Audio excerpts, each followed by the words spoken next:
청와대가 임시정부 수립일인 4월 11일을 임시공휴일로 지정하는 방안을 추진합니다. 올해 임시정부 수립 100주년을 맞아 대한민국의 뿌리가 임시정부에 있다는 점을 분명히 하기 위해서입니다.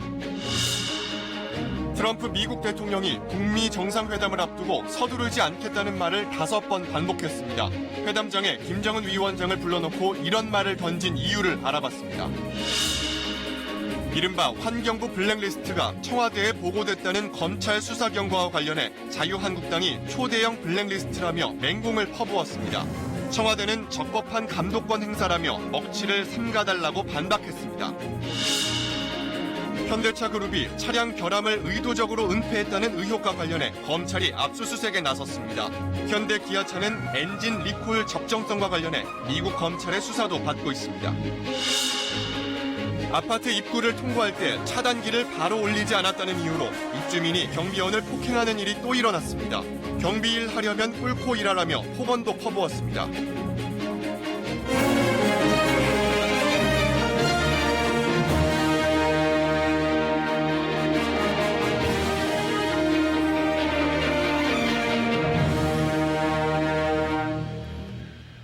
아홉 시 뉴스 시작하겠습니다. 청와대가 임시정부 수립일인 4월 11일을 임시공휴일로 지정하는 방안을 추진하기로 했습니다.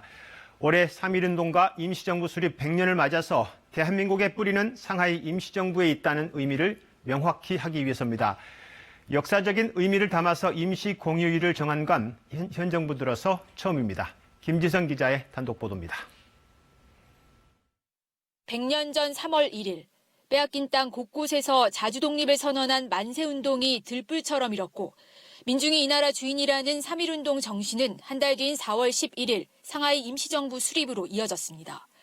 국호를 대한민국으로 정하고 대한민국은 민주공화제로 한다는 임시헌장을 공포한 날입니다.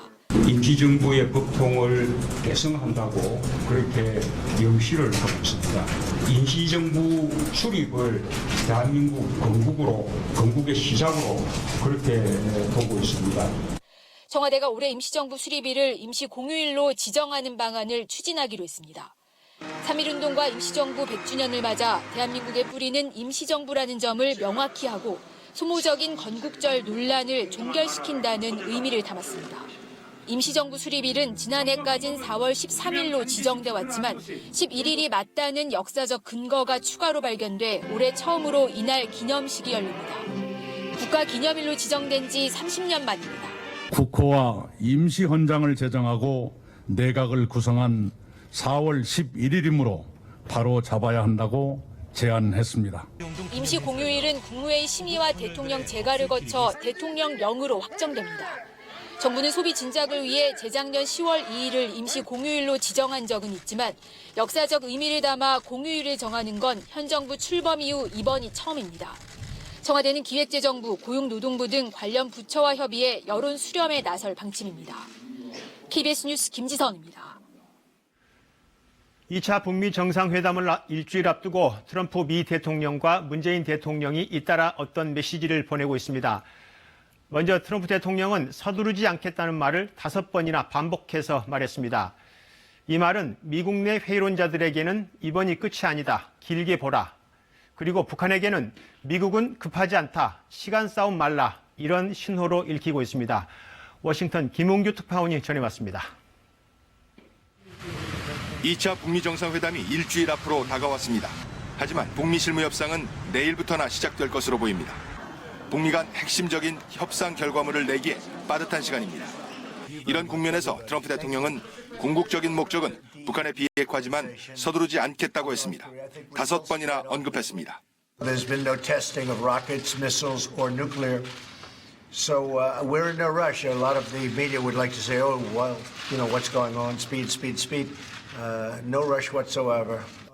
반대파들은 뭔가 빠른 결과물을 보고 싶어 하겠지만 나는 임박한 시간표도 없다라고까지 말했습니다. 트럼프 대통령으로선 북한의 핵과 미사일 시험을 막은 공적은 무시한 채 이번에는 단번에 비핵화 결과물을 내놓으라는 미국 내 회의론자를 향한 항변이자 선긋기 같습니다. 그러면서 김정은 위원장의 의도를 언급했습니다. I think that North Korea and Chairman Kim have some very positive things in mind, and we'll soon find out.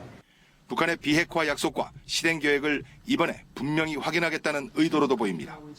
급하지 않으니 시간을 매개로 미국을 시험하지 말라는 대북 메시지 효과도 있어 보입니다.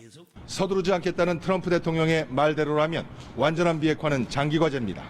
다만 탑다운 방식의 회담, 그것도 두 번째 만남인 만큼 이번 회담이 잘 될 것이라는 본인의 예상처럼 1차 때와 차별화된 성과를 낼 수 있다는 자신감도 엿보입니다. 워싱턴에서 KBS 뉴스 김웅주입니다. 문재인 대통령은 북한 비핵화를 견인하기 위한 상응 조치로 한국의 역할을 활용해달라, 이런 메시지를 어젯밤 트럼프 대통령과의 전화 통화에서 보냈습니다. 이 말은 남북 경협을 우리 측에 떠맡아 미국의 부담을 덜어주겠다, 그러니 비핵화 속도를 더 내달라, 이런 신호로 읽히고 있습니다. 이어서 황현택 기자가 전해드리겠습니다.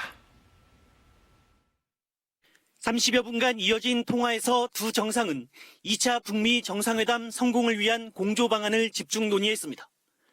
문재인 대통령은 비핵화를 견인하기 위한 상응 조치에 있어 한국 활용론을 특히 강조했습니다. 트럼프 대통령이 요구하면 남북철도, 도로 연결부터 경제협력 사업까지 그 역할을 떠맡을 각오가 돼 있고 그게 미국의 부담을 더는 길일 거라고 말했습니다. 남북 경협을 지렛대로 미국에는 비용 부담 등의 우려 없는 보다 적극적인 제재 완화를, 이를 통해 북한에도 좀 더 과감한 비핵화 조치를 동시에 이끌어내겠다는 의도로 풀이됩니다.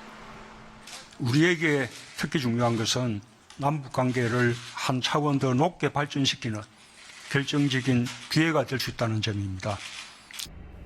이번 통화에서 언급되진 않았지만 개성공단, 금강산 관광이 초기 비핵화 상응 조치에 포함될지도 관심입니다. 문 대통령은 최근 남북 경협이 시작된다면 금강산 관광을 가장 먼저 쉽게 할 수 있다고 언급했고, 김정은 국무위원장도 구체적인 경협 분야로 금강산 관광 등을 특정한 바 있습니다. 아무런 전제 조건이나 대가 없이 개성공업지구와 금강산 관광을 재개할 용의가 있습니다. 청와대는 문 대통령의 제안에 트럼프 대통령도 긍정적으로 반응했다고 밝혔습니다. 특히 이번 회담에서 트럼프 대통령이 제재 완화 측면에서 쓸 수 있는 카드의 종류를 우리가 늘려준다는 데 그 의미가 있다고 청와대는 설명했습니다. KBS 뉴스 황현택입니다. 네, 이렇게 보신 대로 한미 두 나라 대통령이 이런 메시지를 내는 것은 여전히 비핵화 협상이 쉽지 않고 진행 중이라는 의미입니다. 베트남 현지는 그래서 더 긴박하게 움직이고 있습니다. 하노이 연결하겠습니다. 유지한 기자, 이 비핵화 의제를 협상할 북한 대표단이 조금 전에 하노이에 도착했다면서요?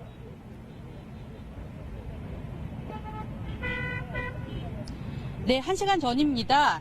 당초 예상보다 빨리 우리 시각으로 밤 8시쯤 김혁철 대미 특별대표를 태운 비행기가 이곳에 도착했습니다. VIP들이 이용하는 전용 출구가 아니라 일반 승객들이 이용하는 터미널을 이용해서 빠져나갔습니다. 북측 의제협상단은 오후 4시 반쯤 베이징에서 하노이행 비행기를 탔는데요. 스티븐 비건 미국 대북 특별대표도 하노이로 오고 있다고 미 국무부가 밝혔습니다. 이곳에 오전부터 미 대사관과 실무진 차량 10여 대가 오가며 준비에 분주한 모습이었고요. 특히 오후 4시쯤 미 공군 수송기도 하노이에 도착해 실무회담이 임박했음을 실감할 수 있었습니다. 양 대표가 집결한 만큼 의제를 놓고 벌이는談판은 내일부터 본격화될 전망입니다. 네, 북미 두 나라 정상이 어디에서 회담을 할지 아직도 정확하게 알려지지 않고 있습니다. 기싸움이 치열한 것 같은데 새로운 후보지도 떠오르고 있다면서요?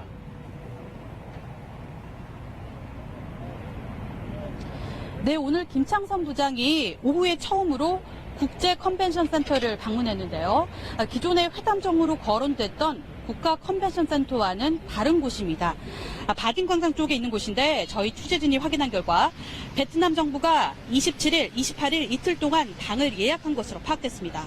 앞서 베트남 정부 당국자는 북측이 영빈관을 회담장으로 원하고 있다고 밝히기도 했고 메트로폴 호텔도 고려되는 것으로 알려졌는데 인근에 있는 국제 컨벤션 센터를 실무진 숙소 등으로 사용하는 문제를 검토 중인 것으로 보입니다.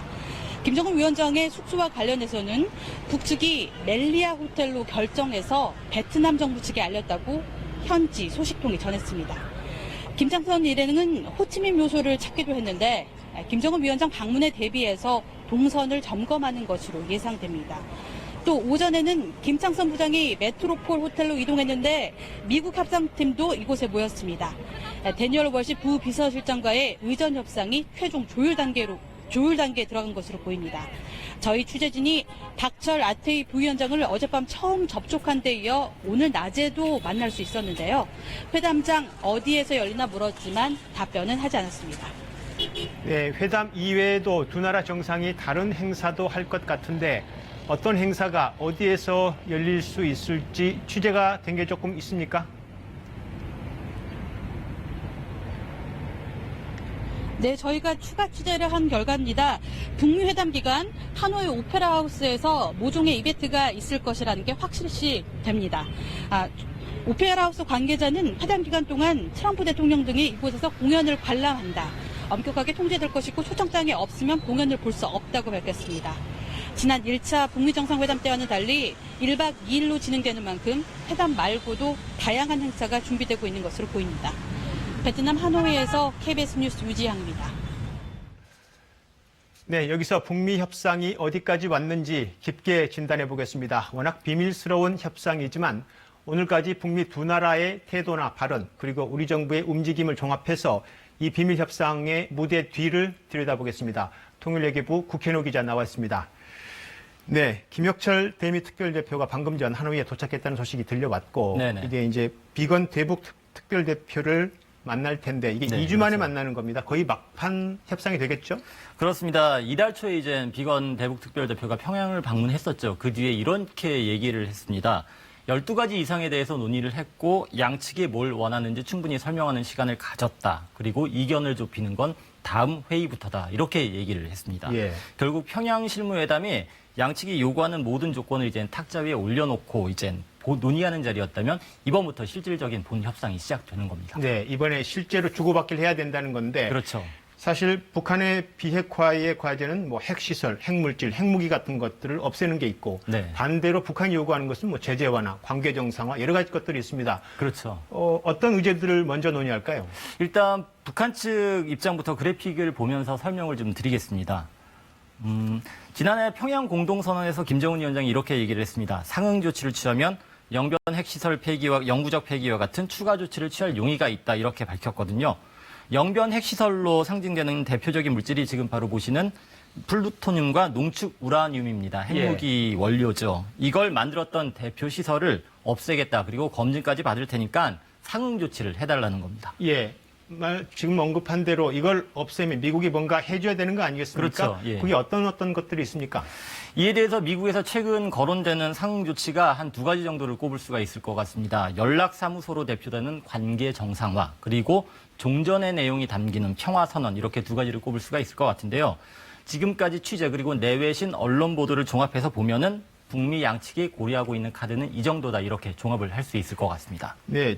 지금 설명한 걸 보면 네. 좀 큰 게 빠진 것 같습니다. 이를테면 네. ICBM 같은 미국의 그러니까 북한의 핵무기 네. 그리고 반대로 미국의 제재 완화 이게 빠진 것 같은데요. 그렇죠. 지금 상당히 많은 부분이 빠져 있습니다. 말씀하셨지만 미국이 요구했던 북한의 비핵화 일정표도 빠져 있고요. ICBM도 빠져 있습니다. 또 북한이 요구했던 대북 제재 완화 부분도 빠져 있습니다. 양측이 모두 이 부분을 지금 거론하지 않고 있는데요. 쉽게 말해서 테이블 밑으로 내려놓고 향후 북미 간 실무협의체, 즉 워킹그룹을 조직해서 논의를 하겠다는 겁니다.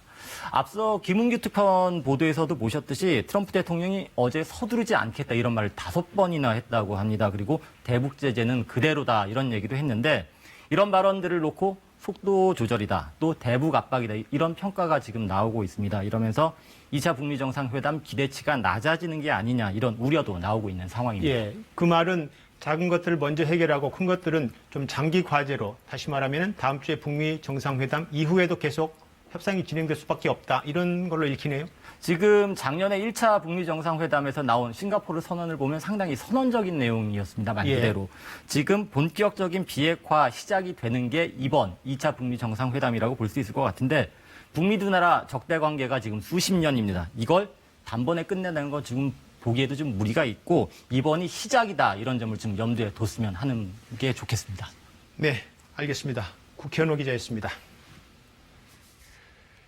산하기관 임원의 사퇴의 동향을 담은 이른바 환경부 블랙리스트가 청와대 인사수석실에 보고됐다는 한 언론사의 보도와 관련해서 자유한국당이 급이 다른 초대형 블랙리스트라고 맹비난했습니다. 청와대는 공공기관 인사의 방향을 협의하고 감독하는 것은 정상적 업무 절차라고 반박했습니다. 최창봉 기자의 보도입니다. 자유한국당이 이른바 환경부 블랙리스트 의혹과 관련해 청와대를 겨냥해 맹공에 나섰습니다. 330개 기관 660여 명에 이른다는 김태우 전 청와대 특감반원의 말을 근거로 들며 이전 정권과 급이 다른 초대형 블랙리스트라고 주장했습니다. 청와대의 단순 보고가 아니라 청와대의 지시에 의한 블랙리스트라는 것이 넉넉히 추단됩니다. 한국당 의원들의 개별 폭로도 이어졌습니다. 이미자 의원은 환경부 산하 수도권 매립지 관리공사 사장이 서류 심사에서 2등을 하고도 임명됐는데 현직 여당 의원 남편이라고 주장했습니다. 문재인 정부가 코드 인사를 고집하다 벌어진 일이라는 겁니다. 청와대는 적극 반박했습니다. 김의겸 청와대 대변인은 할 말은 해야겠다며 블랙리스트라는 먹칠을 삼가달라고 밝혔습니다. 청와대 인사수석실은 공공기관 인사 방향에 대해 보고를 받고 협의하는 곳이고 장관의 임명권 행사가 적절한지 감독하는 것은 너무도 정상적인 업무 절차라고 설명했습니다. 특히 과거 정부 블랙리스트가 민간인들을 목표로 한 반면 이번 환경부 건은 공공기관 기관장 등 국민에 봉사하는 자리로 성격이 다르다. 과거 박근혜 정부 때 청와대에서 블랙리스트가 작성됐지만 현 정부는 그런 일을 하거나 지시한 적이 없다고 밝혔습니다. KBS 뉴스 최창봉입니다. 지난해 국정감사에서 불거진 서울교통공사의 친인척 채용 비리 의혹을 계기로 정부가 전수조사를 한 결과 182건의 비리가 적발됐습니다. 정부는 비리 혐의자에 대해서 수사를 의뢰하고 피해자에게는 재응시의 기회를 주기로 했습니다. 김현주 기자가 먼저 보도합니다. 1,205개 공공기관을 대상으로 지난 석 달 동안 실시한 채용 실태 조사. 채용 비리가 의심된 사례는 182건으로 드러났습니다.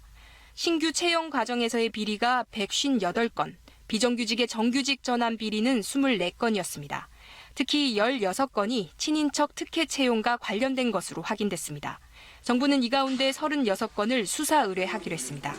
일자리 창출과 청년 실업 문제 해결에 정부가 온 힘을 기울이는 상황에서 반드시 근절해야 하는 대표적인 생활 적폐입니다. 채용 비리에 연루된 현직 임직원은 모두 288명. 정부는 수사 의뢰한 임원 3명을 직무정지하는 등 비리 연루자를 업무에서 배제하고 기소되면 퇴출시키기로 했습니다. 또 이런 비리로 부정합격한 것으로 추정되는 13명은 우선 업무에서 배제한 뒤 본인이나 관련자가 기소되면 역시 퇴출시킬 방침입니다. 채용 비리로 불이익을 당해 떨어진 피해자 55명에 대해서는 다음 채용에서 응시할 기회를 주는 등 구제책을 마련하기로 했습니다.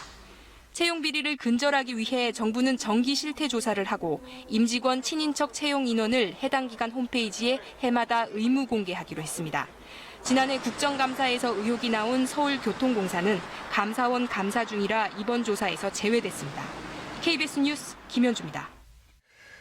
현대차 그룹이 차량 결함을 의도적으로 은폐했다는 의혹과 관련해서 검찰이 압수수색에 나섰습니다.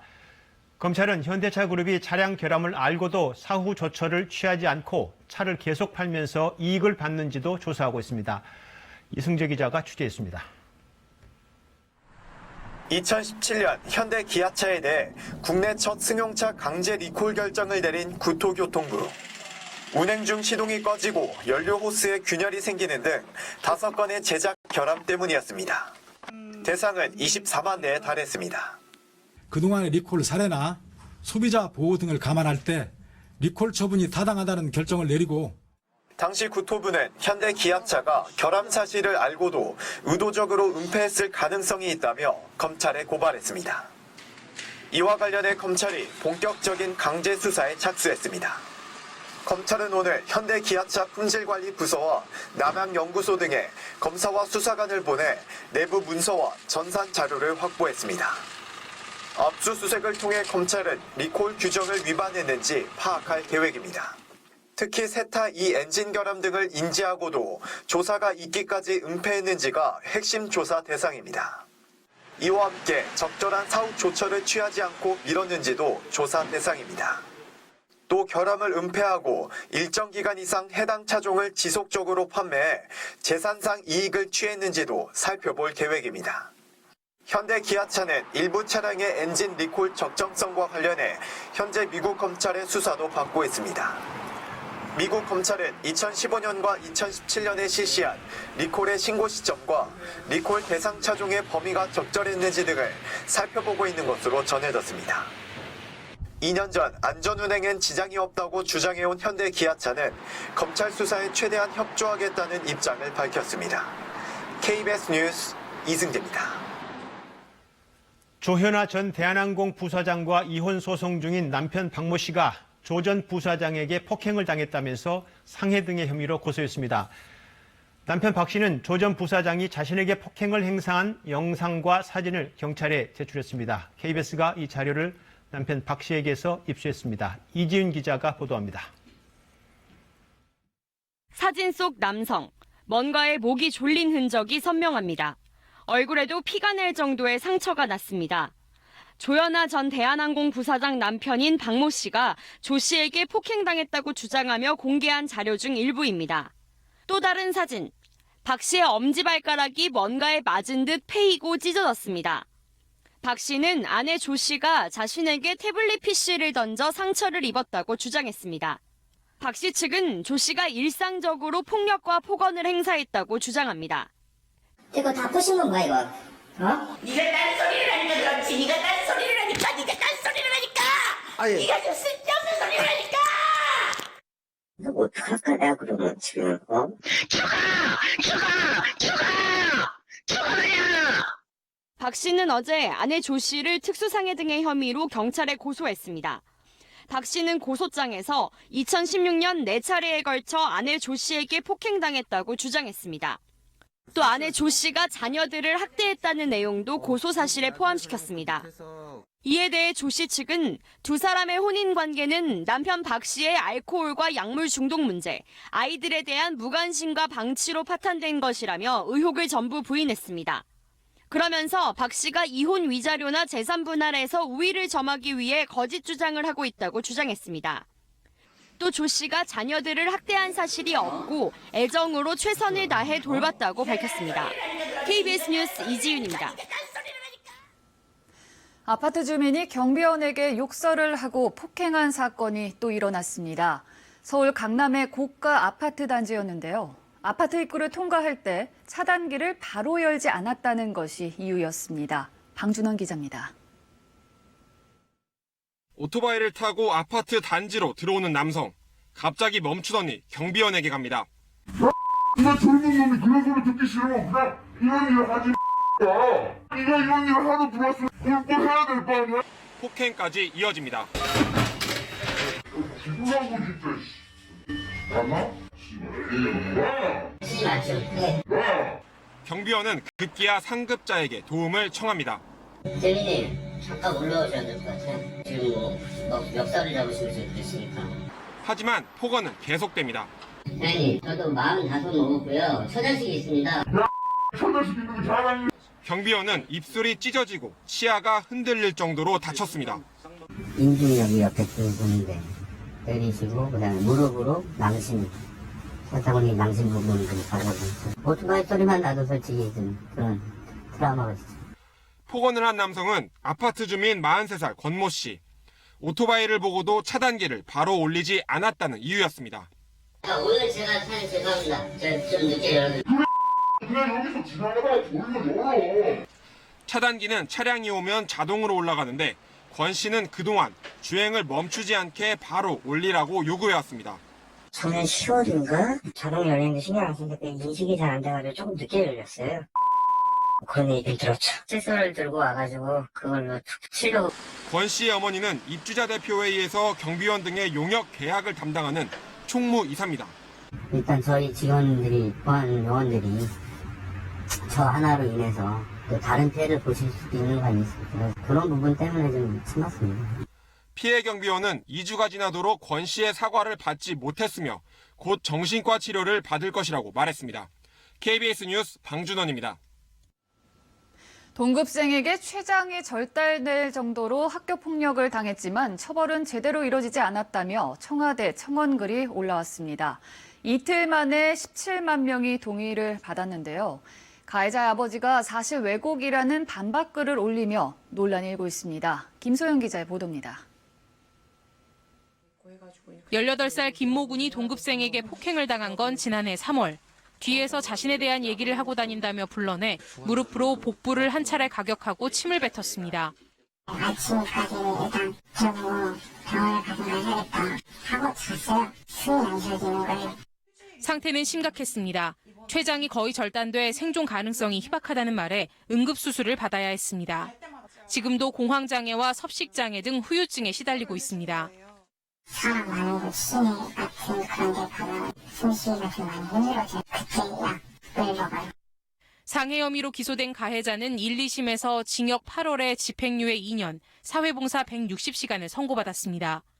가해자가 반성하고 있고 폭력의 정도에 비해 결과가 중한 점 등이 양형 사유로 고려됐습니다.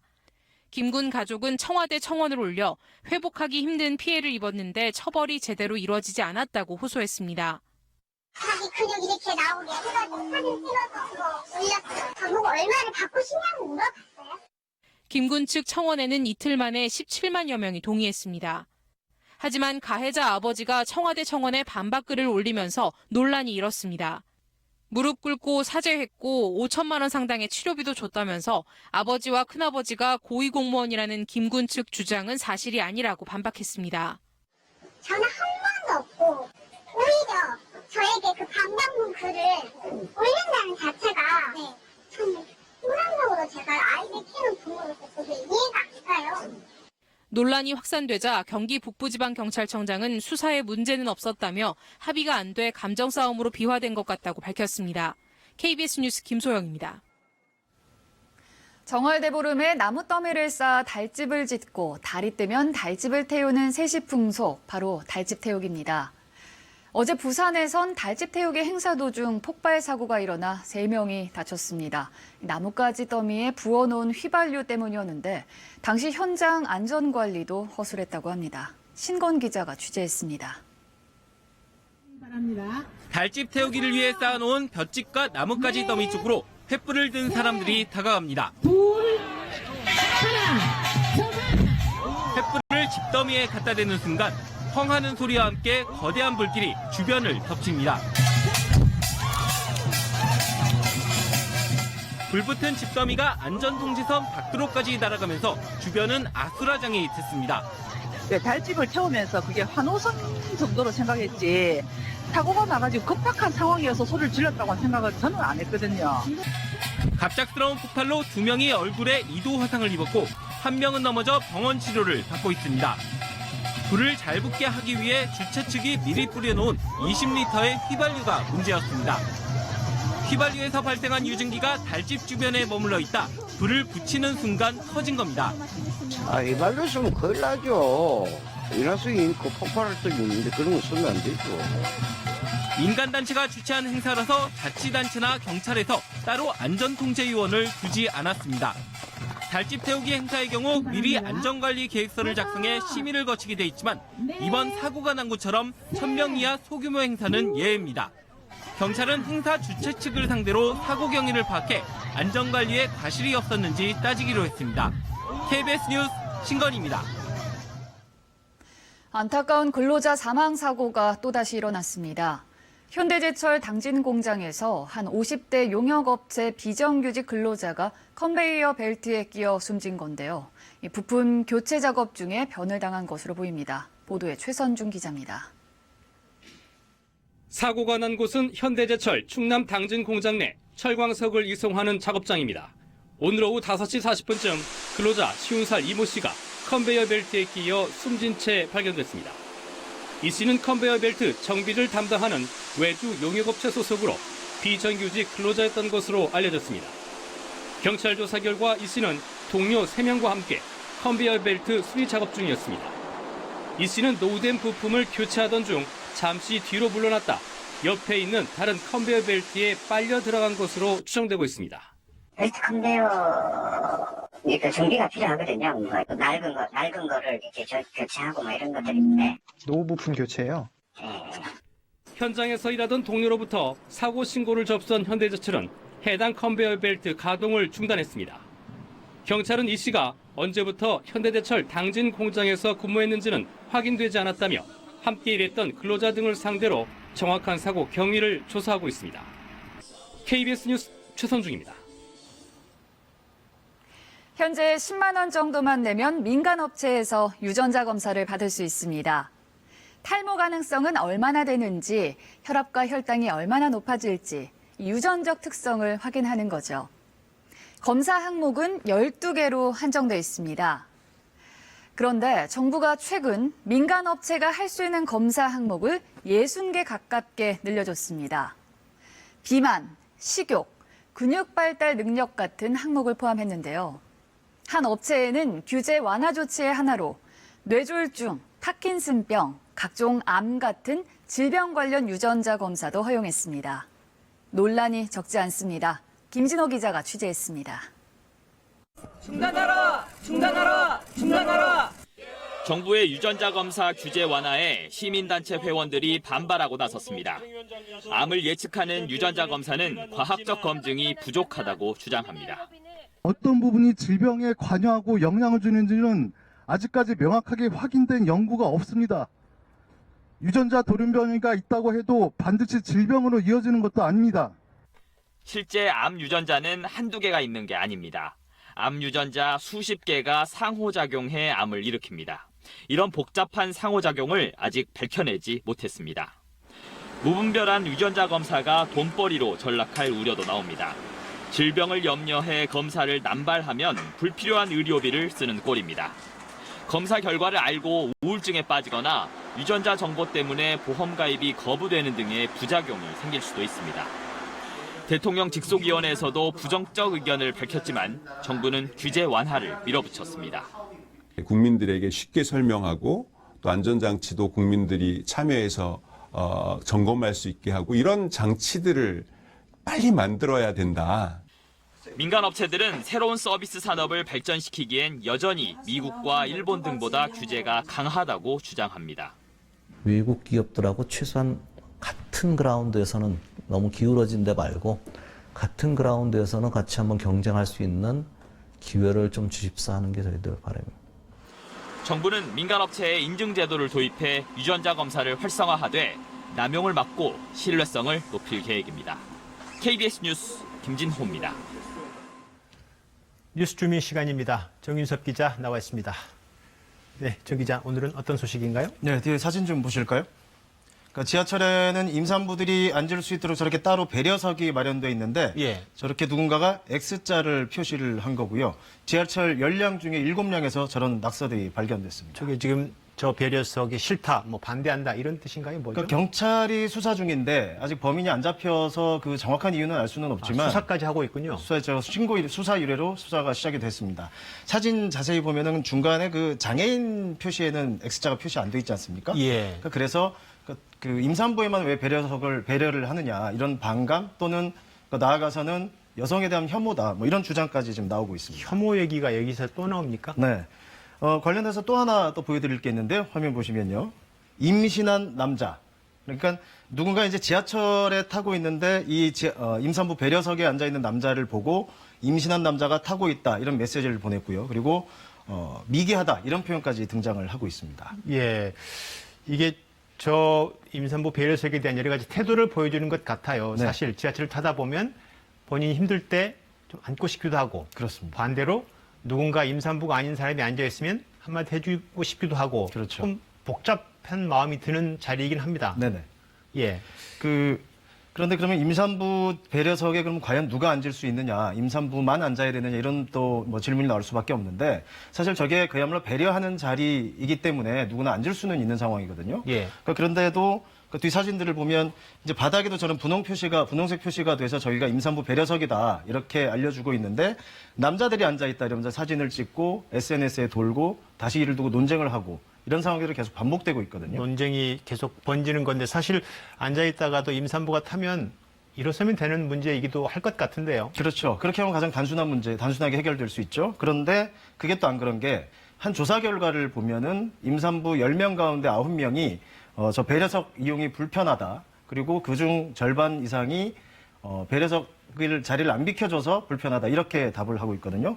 그러다 보니까 보시는 것처럼 어떤 지하철은 저렇게 인형을 올려놓기도 하고 뭐 하여튼 저걸 지키기 위해서 별의별 방법이 다 등장하고 있는 상황입니다. 이게 배려를 하자고 만든 자리가 갈등으로 번지는 그런 느낌이 좀 있습니다. 그렇습니다. 그렇다고 뭐 법으로 규제한다거나 이러기도 좀 그렇고요. 좀 아쉬운 대목이 많은데요. 이번 좀 화제를 좀 바꿔보겠습니다. 오늘 한 가지 소식을 더 준비를 했는데 이제 정치권 소식인데요. 한번 저희 뒤에 사진 보면서 설명드리겠습니다. 황교안 전 총리 세모 이게 뭔가요? 네, 그 한국당 당권 경쟁이 지금 계속 치열해지고 있고 뭐 TV 토론에도 연일 방송이 되고 있죠. 어제도 붙었었는데 어제 이제 질문 중에 박근혜 전 대통령에 대한 탄핵이 어쩔 수 없었다라고 생각하면 O, 그게 아니라면 X 이런 질문이 있었는데 예. 지금 사진 보시는 것처럼 김진태, 황교안 후보는 X, 오세훈은 O, 오세훈 후보는 O를 들었었죠. 인상적 장면이었는데요. 그래서 그 황 전 총리가 그동안 좀 원론적인 얘기만 하다가 그 처음으로 좀 입장을 밝힌 것 아니냐 이런 해석이 왔었는데 오늘 또 뭔가 좀 달라졌거든요. 그러니까 오늘 열린 TV 토론회에서 어제 저 탄핵에 대한 질문에 대해서 OX로 대답하는 것은 적절하지 않다. 자신은 세모로 대답하려고 했는데 선택지가 없었다. 이렇게 말을 한 겁니다. 아, 그러니까 어제 X가 아니고 세모를 들고 싶었는데 네. 세모가 없었다. 그래서 오늘 해명을 했다. 이런 네. 건가요? 그런데 그런 과정이 하고 싶은 얘기가 있었다면 어제 토론 과정에서 또 설명을 하면 되는 거 아니었습니까? 예. 그러면서 오늘 또 한 말이 뭐냐면 계속 반복해서 하는 말인데 탄핵 자체가 잘못됐다는 게 아니라 절차적 문제가 있다는 것이다 라는 말을 했는데 좀 겉거 좀 비춰보면 절차적 문제가 있었다면 그 결과가인 탄핵도 잘못됐다고 해석될 수 있는 분 아닐까요? 저게 무슨 말인지 잘 이해가 되지 않습니다. 앞뒤가 잘 안 맞고요. 그렇습니다. 그러면서 이제 박 전 대통령 사면 얘기가 나왔을 때 오래 구금돼 있어서 안타깝다 이렇게 말을 했는데 결국 황 전 총리가 친박이냐 아니냐 전당대회 초기부터 계속 논란이 됐었는데 지금까지도 이걸 두고 계속 말이 나오는 상황입니다. 오늘 준비한 소식 여기까지입니다. 네, 뉴스주민 정윤섭 기자였습니다.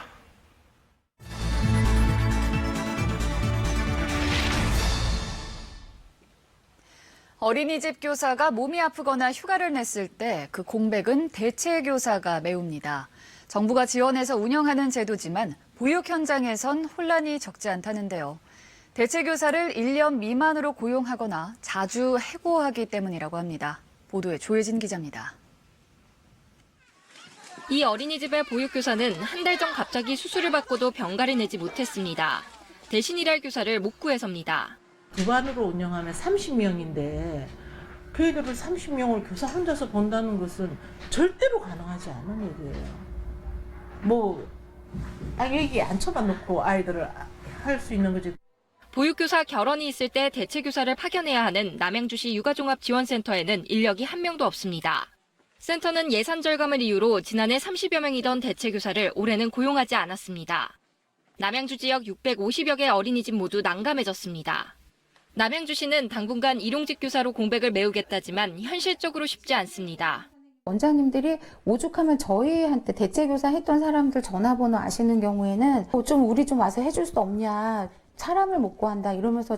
전북 지역에서도 올 들어 대체교사 고용과 관리를 광역에서 기초자치단체 단위로 변경하면서 30여 명이 일자리를 잃었습니다. 어린이집마다 비상입니다. 보육 현장에서 발생하는 돌봄의 공백을 그냥 단기간 일자리로 그냥 메우려고 하는 정책 자체가 문제인데요. 근본적인 해결 방식이 될 수 없다고 생각합니다. 대체교사는 보육교사가 갑자기 아프거나 휴가를 낼 때 보육의 공백을 막기 위한 제도입니다. 정부가 올해 대체교사 2,700여 명을 운용하도록 예산을 지원하는데 정작 현장 곳곳에선 혼선이 여전합니다. KBS 뉴스 조혜진입니다. 오는 4월부터 서해 5도에 여의도 면적의 84배에 이르는 새 어장이 추가 지정돼 서해 5도 어장 면적이 15% 확장된다고 해양수산부가 밝혔습니다. 또 그동안 남북 군사긴장으로 금지됐던 야간 조업도 일출 전과 일몰 후 30분씩 허용하기로 했습니다. 경찰의 출석 요구서를 위장한 악성 코드가 이메일을 통해 잇따라 유포돼 경찰이 수사에 나섰습니다. 경찰은 출석 요구 이메일의 첨부 파일을 열면 랜섬웨어가 컴퓨터에 설치돼 컴퓨터를 사용 불능으로 만든다며 경찰이 이메일로 출석 요구를 하는 일은 없으니 첨부 파일을 절대 내려받지 말 것을 당부했습니다. 뇌물 등의 혐의로 항소심 재판을 받고 있는 이명박 전 대통령 측이 건강 상태를 이유로 보석을 허가해달라고 재판부에 재차 요청했습니다. 이 전 대통령 측 변호인은 이 전 대통령이 수면 무호흡과 당뇨병, 기관지 확장증 등을 앓고 있다며 보석 필요성을 담은 의견서를 재판부에 추가로 제출했습니다. 지난해 우리나라 국민이 외국에서 쓴 돈이 319억 7천만 달러로 2006년 이후 가장 많았다고 한국은행이 밝혔습니다. 출국자 수도 전년 대비 8%가량 늘었는데 1인당 쓴 돈은 전년보다 82달러 줄어든 1,114달러로 집계됐습니다.